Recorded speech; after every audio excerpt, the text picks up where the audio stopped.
في محل الطيب والراية السديد والمواقف والسطر ورجالها، وعند قوم تهيب الرأس العنيد حي والله صيتها وافعالها.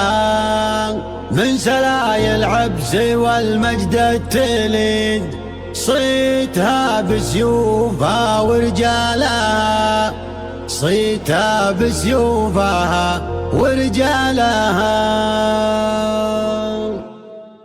في محل الطيب والراية السديد والمواقف والسطر ورجالها، وعند قوم تهيب الرأس العنيد حي والله صيتها وافعالها. في محل الطيب والراية السديد والمواقف والسطر ورجالها، عند قوم تهيب الرأس العنيد حي والله صيتها وافعالها. من سلايل عبس والمجد التليد صيتها بسيوفها ورجالها، صيتها بسيوفها ورجالها.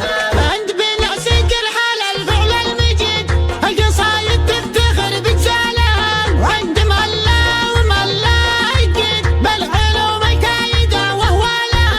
كان طيب الشيك ما ينقص يزيد والمدايح من فعولنا لها، والمدايح من فعولنا لها. لا تباه لا وقبلنا الحديد الأكبر توقف لها حلالها. طيب راس وقوباس ولا يحيد لا يحسبك صارها وطوالها. ذاك اخوف احد والسلطان العضيد لا تكال حمول ربع شالها، لا تكال حمول ربع شالها. مرحبا واليوم هذا يوم عيد، مرحبا والعود الازرق فالها، مرحبا وعداد ما رف الجريد وعد ما سقى المزن همالها. بالقريب وبالصديق وبالبعيد حضوركم تاج الفخر وعقالها، حضوركم تاج الفخر وعقالها. في زفاف اللي عسى عمره مقيد سلمان ولما الفحايل طالها، لأن خاله لا احتمل موقف يسيد الهديب الأكبر تحلالها.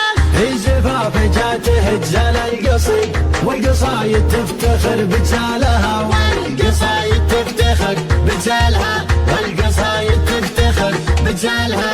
في محل الطيب والراية السديد والمواقف والسطر ورجالها، عند قوم تهيب الرأس العنيد حي والله صيتها وافعالها.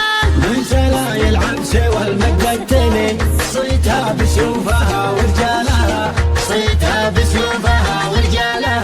عند بنع سكر حال الفعل المجيد القصايد تفتخر بجزالها، وعند ملا وملا يقيد بالعلوم الكايدة وهوالها. كان طيب الشيك ما ينقص يزيد والمدايح من فعولنا لها، والمدايح من فعولنا لها. لا تباه لا وقبلنا الحديد الأكبر توقف لها حلالها. طيب راس وقوباس ولا يحيد لا يحسبك صارها وطوالها. ذاك اخوف احد والسلطان العضيد لا تكال حمول ربع شالها، لا تكال حمول ربع شالها. مرحبا واليوم هذا يوم عيد، مرحبا والعود الازرق فالها، مرحبا وعداد ما رف الجريد وعد ما سقى المزن همالها. بالقريب وبالصديق وبالبعيد حضوركم تاج الفخر وعقالها، حضوركم تاج الفخر وعقالها. في زفاف اللي عسى عمره مقيد سلمان ولما الفحايل طالها، لأن خاله لا احتمل موقف يسيد الهديب الأكبر تحلالها. في زفاف جاته جزال القصيد والقصايد تفتخر بجزالها، والقصايد تفتخر بجزالها، والقصايد